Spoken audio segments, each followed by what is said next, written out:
É isso aí, torcida do Fluminense. Pessoal, bora aqui para mais um pós-jogo da grande vitória do Fluminense no Maracanã em cima do Cruzeiro. John Arias, né, foi o salvador da noite, fez o golzinho ali que sacramentou a vitória do Flusão. Pessoal, vamos aqui com comentários do Sport Center da ESPN, já deixando os créditos aos canais da ESPN Brasil. Torcedor do Flusão, se não é inscrito no canal, se inscreva, deixe seu like e o seu comentário, que isso faz uma enorme diferença. Agora bora pro conteúdo. Fluminense, como você falou, dá uma respirada, 30 pontos. A gente tá vendo aí os números, como eu falava, né, Edu? Mais posse de bola pro Cruzeiro, mais finalizações pro Fluminense, mais um jogo de muitas finalizações, 27 no total. É isso, para quem tá assistindo é animado, pro torcedor que tá ali olhando o seu time na defesa, nem tanto. O Cruzeiro é o 8º colocado com 43 pontos, o Fluminense pula para a 16ª colocação com 30. Cruzeiro com mais posse de bola, 52 contra 48%, destacou o Elton esse tema. 14-13, vantagem pequena do Fluminense no número de finalizações. Certas, empate, 5-5. Grandes chances, 5-3, vantagem do Cruzeiro. E duelos vencidos, 68-55. Agora o número que importa mesmo, seu Cícero Melo, é o que está lá em cima. Fluminense 1, Cruzeiro 0. E eu resumi aqui, vamos lá para o Maracanã, contato com o Cícero Melo, que acompanhou a partida em loco, Cícero. E eu resumi aqui, torcida do Fluminense no final do primeiro tempo vaiando, no segundo tempo festejando, porque o Fluminense deixa a zona do rebaixamento. Boa noite, Cícero. Boa noite a você, Edu Elias, ao Elton Serra e ao fã de esporte, especialmente aí ao torcedor tricolor, que sai aqui um pouco mais aliviado do Maracanã. E olha que a torcida Fluminense pareceu em pequeno número para a importância do jogo. 19.352 torcedores presentes ao Maracanã. O Fluminense, que antes do jogo não se sabia qual era a reação que a torcida ia ter quando reencontrasse o Fernando Diniz. Primeira vez que o Fernando Diniz estava dirigindo o Fluminense, né? Que ele conquistou a Libertadores da América no ano passado, e esse reencontro com a torcida tricolor. A torcida não se manifestou muito. Eu vi algumas vaias na hora que deram a escalação do Cruzeiro e apareceu o nome do Fernando Diniz. Quando o nome dele foi falado, eu vi algumas pequenas vaias. Depois a torcida do Fluminense não se manifestou mais em relação ao Fernando Diniz. Eu, antes do jogo, fiz várias entrevistas com os torcedores fluminenses e todos elogiaram muito o Fernando Diniz, disseram que não iam hostilizá-lo, que deviam muito a ele pela conquista da Libertadores da América, que eram agradecidos. Antes da bola rolar, todos os jogadores do Fluminense, sem exceção, os titulares que estavam em campo, os reservas do banco, foram lá e abraçaram o Fernando Diniz, uma cena até bonita, né? Quando a bola rolou, o Fluminense quase abriu o placar, a gente já mostrou aí, né? O Elton comentando, né? O Fluminense teve 2 chances para abrir o placar, depois o Cruzeiro tomou conta do jogo, foi muito melhor no primeiro tempo. Segundo tempo foi bem equilibrado o jogo e o Fluminense aproveitou essa oportunidade, uma tabelinha entre o Paulo Henrique Ganso e o John Arias, e o John Arias acabou fazendo um gol muito importante, gol único do jogo, o gol da vitória, que tira o Fluminense momentaneamente do Z4. O Fluminense tinha 27 pontos ganhos, com um jogo a menos do que o Corinthians e o Vitória. Com essa vitória, ele ultrapassou os dois, está 2 pontos, agora com 30 pontos à frente do Vitória e do Corinthians, que tem 28. Lembrando que na rodada os dois ainda vão jogar. Corinthians e Vitória podem ultrapassar o Fluminense novamente. Mas o Fluminense tem um jogo a menos. Igualou agora, mas vai ficar um jogo atrás. Esse jogo contra o Atlético Paranaense já foi remarcado, saiu hoje. A data desse jogo, a CBF remarcou o jogo adiado contra o Atlético Paranaense. Será no próximo dia 22, uma terça-feira, aqui mesmo no Maracanã. O Atlético Paranaense, então, vindo aqui enfrentar o Fluminense. Tivemos também, no jogo de hoje, vários desfalques do time do Fluminense. O principal deles, o zagueiro Thiago Silva, né? Não está recuperado ainda das dores no calcanhar esquerdo. O Diogo Barbosa e Cano suspenso. E o Nonato fez uma cirurgia no nariz. O Fluminense quebrou, então, uma sequência de 3 derrotas consecutivas no Campeonato Brasileiro. E o Diniz ainda não venceu no Cruzeiro. São 3 jogos, 2 empates e agora esta primeira derrota. O Fluminense vai ter 2 desfalques para o Fla-Flu. O próximo jogo Fluminense do Campeonato Brasileiro é o Fla-Flu, que vai ser na quinta-feira, dia 17 de outubro, aqui mesmo no Maracanã, às 8 da noite. Marcelo e Keno, ambos receberam o 3º cartão amarelo hoje e vão desfalcar o Fluminense no Fla-Flu. Já o Cruzeiro volta a jogar contra o Bahia no dia 18, sexta-feira, no Mineirão, 21 horas e 30 minutos. Estamos aqui na coletiva do Fernando Diniz para ver o que ele vai falar desse reencontro com o Fluminense, com a torcida tricolor e o seu terceiro jogo sem vitória ainda no comando do time do Cruzeiro. A primeira vez que o Diniz, quando vai para algum time, fica aí 3 jogos iniciais sem vencer. Voltamos com você, Edu. Valeu, Cícero. Até já, então. A gente já volta contigo aí na sala de imprensa do Maracanã. Cruzeiro 1, Libertad 1, jogo da volta da Sul-Americana. O Cruzeiro avança porque venceu o primeiro jogo por 2-0 no Paraguai. Depois 1-1 com o Vasco e agora perde para o Fluminense no Maracanã. Antes tinha sido aquele empate 0-0 com o Cuiabá, né? E aí, entre um jogo e outro da Sul-Americana, a diretoria decide pela demissão do Seabra. Ô, Elton, a gente vai falar muito de Fluminense, mas eu tô curioso aqui. A gente até tem as imagens da popularmente conhecida como saidinha. E o Cruzeiro começa a fazer a tal saidinha, que nada mais é do que uma troca de passes para tentar sair da defesa. E os jogadores do Cruzeiro ainda se acostumando com isso. E os do Fluminense, que já conhecem tão bem o esquema do Diniz, já se aproveitando, né?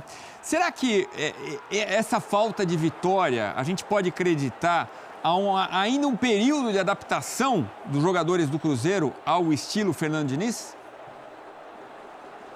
Eu acho que é um dos pontos, mas não é o principal. O Cruzeiro já vinha de uma sequência de jogos sem vencer.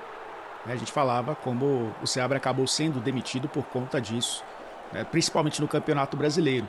Mas é claro que quando você tenta implementar um novo método de saída de bola, numa reta final de Campeonato Brasileiro, com os jogadores já acostumados a jogar de outra forma a temporada inteira, isso requer um pouco mais de tempo. É claro que o Cruzeiro, pela posição no campeonato e por ter a Sul-Americana também, tendo uma possibilidade de chegar à Libertadores pela Sul-Americana e conquistar um título, consequentemente, né, na temporada, tem o Campeonato Brasileiro com essa, entre aspas, tranquilidade para trabalhar esse jogo. Tá ali no meio da tabela, até próximo de zona de classificação para a Libertadores, direta, né, tentando aí uma 4ª posição, mas é claro que isso requer um pouco mais de tempo. O Cruzeiro, Edu, já fazia isso com o Seabra. A gente não pode também dizer que o Diniz inventou a roda, né? Que só ele faz isso no futebol brasileiro. O Cruzeiro já saía de pressão, tocando a bola a partir do campo de defesa, mas não dessa forma, né? Usando o Cássio. Era tentando sair com os 2 laterais, que são bem técnicos, né? O William por um lado, fazendo essa saída, o Marlon por outro.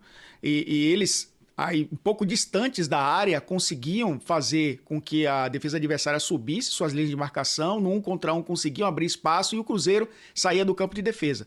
No caso do Diniz, ele tenta compactar o time, né, trazer o time um pouco mais pro campo defensivo, fazer essas associações como a gente está vendo aí, e aí, consequentemente, o adversário também vai subir com mais gente.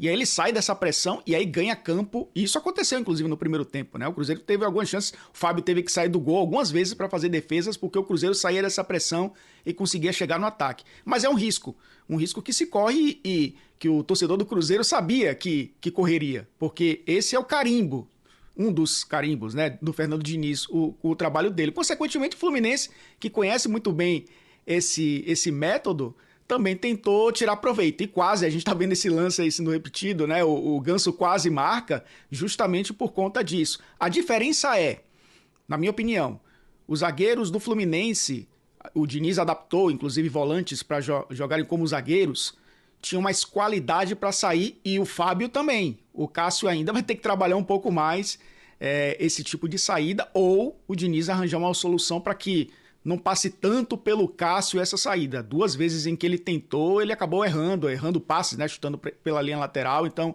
realmente é o risco que se corre, mas não acho que seja, Edu, o principal fator para o Cruzeiro estar numa sequência ruim dentro do Campeonato Brasileiro. Bom, o Cícero destacou a relação, né? Como o torcedor tricolor recebeu o Diniz. Tinha uma faixa lá, o cara fez questão de levar uma faixa, agradecendo o Diniz pelas conquistas, né? Por tudo que conseguiu, o Campeonato Carioca, Recopa Sul-Americana e principalmente Conmebol Libertadores. Bom, 1-0, gol do John Arias. Vamos falar do colombiano, jogador de seleção, nesta despedida do John Arias, né? Porque vai para o futebol europeu na próxima temporada. Queria ir antes, né? Há até Há até quem diga que ele já queria ter saído e que não ia se dedicar, mas hoje ele foi o salvador da pátria tricolor. Seu Elton Serra, são 42 jogos, 39 como titular, 11 gols, 7 assistências, 201 minutos para participar de um gol. Ele é o artilheiro do Fluminense, é um jogador super, hiper importante para o Fluminense, né? E que, graças ao trabalho no Fluminense, também chegou à seleção colombiana. E ele pode ir nessa temporada, né, Edu? Na temporada europeia, no meio do ano. Né? Termina o contrato dele no fim do ano. E aí o presidente Mário Bittencourt até falou, né? Vamos realizar o sonho dele, que é jogar na Europa. Seguraram por muito tempo o Arias no futebol brasileiro, né, no Fluminense. Mas já existiu a possibilidade dele sair no início desse ano. Mas o Fluminense manteve o Arias por mais uma temporada e vai ser importante nessa reta final. O Fluminense agora focado apenas no Campeonato Brasileiro, buscando sair das últimas posições. Cícero Melo trouxe muito bem. O Fluminense está a 2 pontos do 17º e vai ficar com um jogo a menos ainda nessa rodada. Mas secar Vitória e Corinthians é importante, mesmo você tendo um jogo a menos, para poder, nesse jogo contra o Atlético Paranaense, quem sabe aí se distanciar, né, do Z4. E é um jogador importante para isso. No jogo dessa quinta-feira contra o Cruzeiro, sofreu com a marcação ali pelo lado esquerdo do Marlon. Como eu falei, né, o William teve um pouco mais de liberdade para jogar no ataque. O Arias saiu um pouco da direita para dentro para tentar jogar como segundo atacante, para fugir dessa marcação. Aí se esbarrava na marcação dos volantes do Cruzeiro. O Diniz sabe que o Arias é importantíssimo para esse sistema funcionar e tentou encurtar os espaços dele. Ele sentiu muitas dificuldades, saía muitas vezes, né, do lado direito para jogar na esquerda, para se associar com o Keno. E no segundo tempo, aí o pouco espaço que ele tem, quase um cara de futsal, né? E o Ganso também, que acha muito bem o passe. Essa tabelinha aí acabou sendo importantíssima. Ele dá o passe para o Ganso e vai em profundidade, olha como abandona a marcação o jogador do Cruzeiro. E aí, meio segundo para o Arias é fatal, ele acaba decidindo o jogo. Vai fazer muita falta no futebol brasileiro, vai fazer muita falta pro Fluminense. Por isso o torcedor e o Fluminense, né, o grupo do Fluminense precisa aproveitar esse bom futebol do Arias nessa reta final para tentar manter a equipe na Série A. Pois não dá para dar espaço de jeito nenhum, não pode afrouxar a marcação, especialmente quando o jogador... O Ganso tá com a bola e o Arias ali como a flecha, o arco e a flecha. Bom, jogo animado, com emoções, o Cruzeiro... É isso aí, torcida do Fluminense. Vamos aqui, pessoal, para mais uma notícia. Arias exalta a luta contra o Z4 e despista sobre saída, focado no Fluminense. Depois de 3 derrotas seguidas, o Fluminense bateu o Cruzeiro e voltou a vencer no Brasileirão graças a gol de John Arias. Após a partida, o colombiano celebrou o resultado, citou a importância da vitória na luta contra o rebaixamento e destacou a força da torcida para exaltar os companheiros. Uma vitória muito importante para nós, porque estamos tendo dias difíceis. O clube não está tendo vida fácil por causa da situação que nós estamos, mas estamos focados. Como a torcida fala, somos um time de guerreiros e os guerreiros lutam até o fim. Nós vamos lutar até o fim, não era para a gente estar aqui, mas agora que estamos, temos que dar o que o Fluminense merece para ficar na primeira divisão. Temos um grande trabalho pela frente e hoje era importante vencer, completou.